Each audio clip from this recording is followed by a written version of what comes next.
To our classes make by Upendra Pandey. Guys में जैसा कि आप लोग को CNC machine and automation mechanical 6 semester के सेकंड यानी फोर्थ वाले चैप्टर्स के बारे में बात करने वाला हूं। तो यहाँ पे आप लोग को आज कुछ चैप्टर्स के लेक्चर्स ऑलरेडी आप लोग को मिल चुके हैं। तो आज का टॉपिक है पोटेशियोमेट्रिक प्रारूपी त्वरणमापी। तो यहाँ पे आप लोग का ये क्या होता है पोटेशियोमेट्रिक त्वरणमापी, ठीक। और उसके बाद एलवीटी क्या होता है उसके बारे में आप लोग को यहाँ पे देखने को मिलेगा, ठीक। तो यहाँ पे जैसे कि आप लोग को पोटेशियोमेट्रिक प्रारूपिक त्वरणमापी क्या होता है कि एक प्रकार से हम कैसे क्या करते हैं कि एक त्वरण को मापने के लिए हम त्वरणमापी पोटेशियोमेट्रिक प्रारूपिक त्वरणमापी का उपयोग करते हैं, ठीक।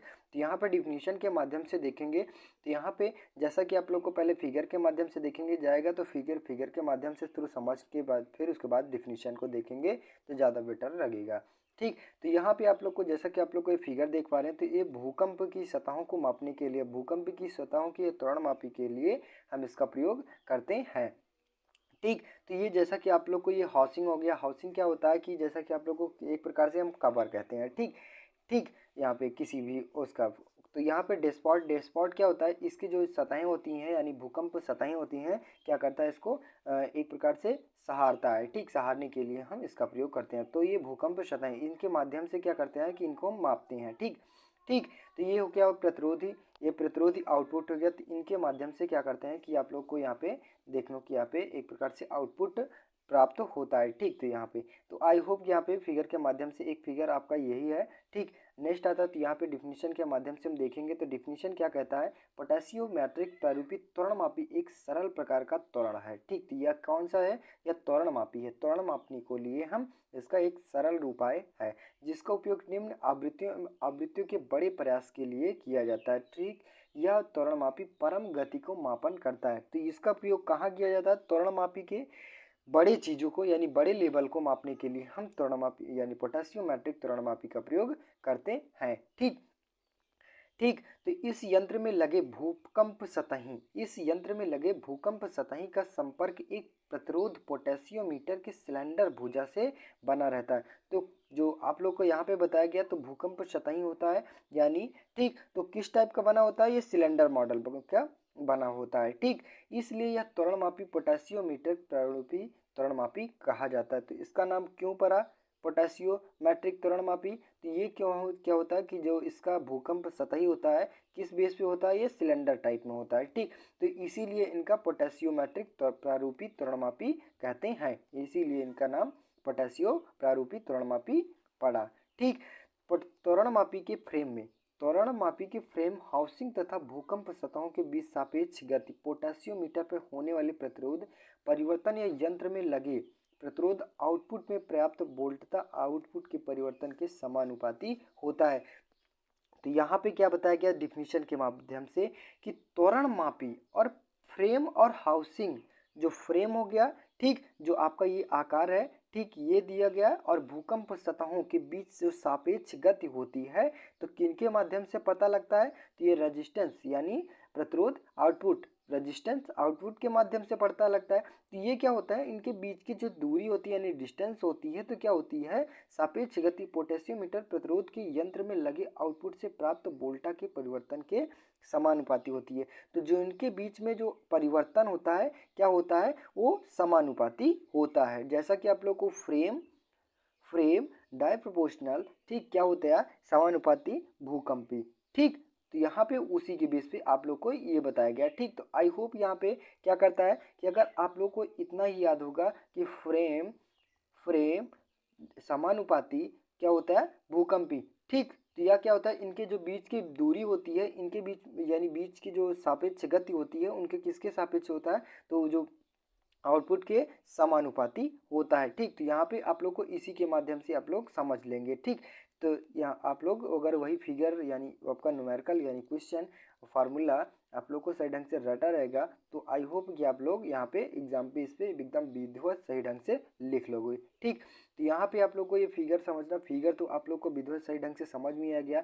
अब इसे यूज़ कैसे करते हैं, तो एक प्रकार से हम भूकंपी सतह यानी ये हाउसिंग हो गया, ठीक, एक प्रकार से हम रख देंगे, और रखने के बाद जो भूकंपी सतह होती है उसका टेम्परेचर यानी उसके जो आसपास की चीज़ें होती हैं उनको सही रूप से नापता है, और नापने के बाद जो प्रतिरोध यहाँ पे जो लगा होता है इन्हीं के माध्यम से क्या करता है, हम पता लगा सकते हैं। ठीक, यानी त्वरण मापी को मापा जा सकता है। ठीक, तो नेक्स्ट आता है LVTD।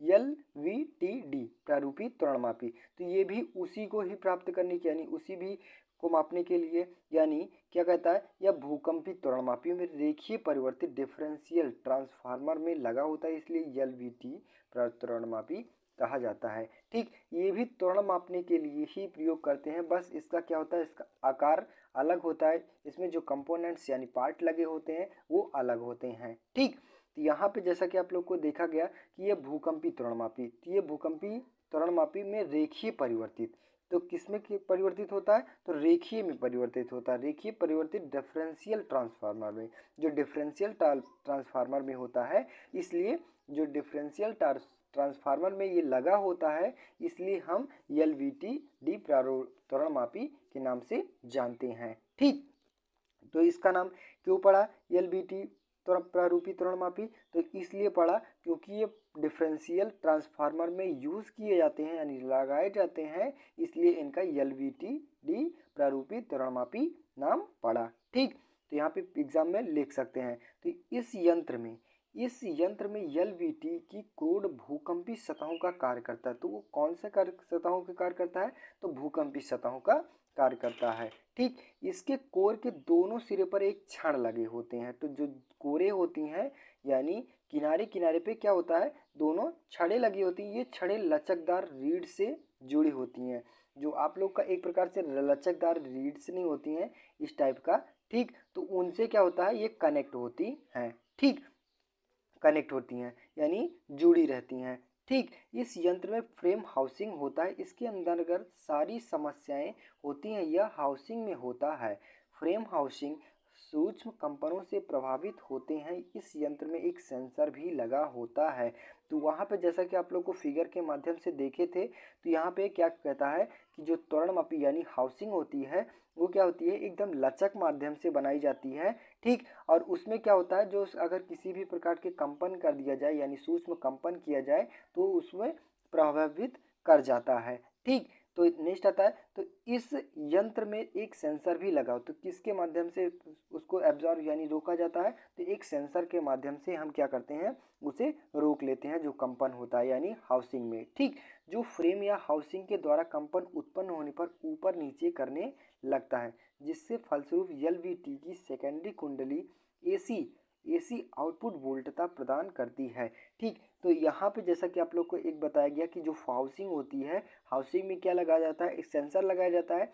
जब हाउसिंग पर क्या होता है, कंपन उत्पन्न किया जाता है, तो हाउसिंग सेंसर के माध्यम से जो हाउसिंग होती है ऊपर नीचे होने लगती है। ठीक, जिसके फलस्वरूप LVT सेकेंडरी कुंडली AC आउटपुट परिवर्तन वोल्टता प्रदान करती है, तो जो आउटपुट होती है, ठीक, आउटपुट वोल्टता यानी ऊर्जा जो होती है वो प्रदान करती है। इस आउटपुट सिग्नल का मान कंपनों के आयाम पर निर्भर करता है, तो इसका मान किस पर निर्भर करता है, जो कंपन होते हैं, ठीक, उन पर निर्भर करता है, जो इनके समानुपाती होता है।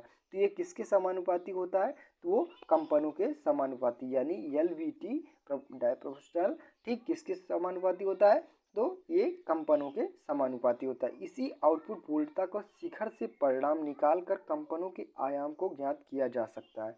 ठीक, तो यहाँ पे इसका यूज़ कहाँ किया जाता है, तो कंपनों के आयाम को नापने के लिए यानी निकालने के लिए इसका यूज़ किया जाता है। ठीक, LVDT का प्रयोग।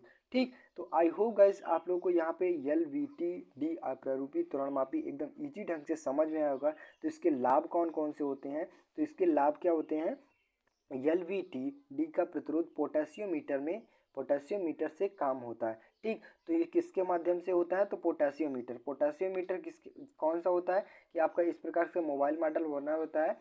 ठीक, और मोबाइल मॉडल बने होने के बाद इसमें विभिन्न प्रकार के छिद्र बना दिए जाते हैं। छिद्र बनाने के बाद क्या होता है, एक सुई लगा दी जाती है। ठीक, और सुई के माध्यम से क्या करते हैं, उसे हम मापते हैं कि कौन सा कितना कंपोनेंट सही है। ठीक, तो उन्हीं के माध्यम से हम चेक किया जा सकता है। तो LVTD का प्रयोग उसमें भी पोटेशियोमीटर में भी प्रयोग किया जाता है। ठीक, एलबीटी की सतहें, एलबीटी की सन्निहित बहुत कम होती है। तो जो इनकी सन्निहित होती हैं, ठीक, तो वो बहुत कम होती हैं। ठीक, इनकी लागत एक प्रकार से, यह एक संपर्क रहित युक्ति है। तो ये क्या होती है, एक संपर्क रहित होती है। इसमें जल संपर्कों के कारण उत्पन्न होने वाली समस्याएं नहीं होती हैं। ठीक, तो जो बताया गया कि अगर किसी भी एक प्रकार से हम बता सकते हैं कि अगर कोई भी मशीन पोटेशियम एलबीटीडी का प्रयोग किया जाता है तो जल संपर्क में होने के बावजूद भी उनकी विभिन्न प्रकार समस्याएं नहीं होती हैं। ठीक, तो आई होप गाइस यहाँ पे आप लोग को इसका लाभ और एलबीटी प्रारूपित त्वरणमापी, ठीक, उसके बाद आता है पोटेशियम प्रारूपित त्वरणमापी, एकदम इजी ढंग से समझ में आएगा।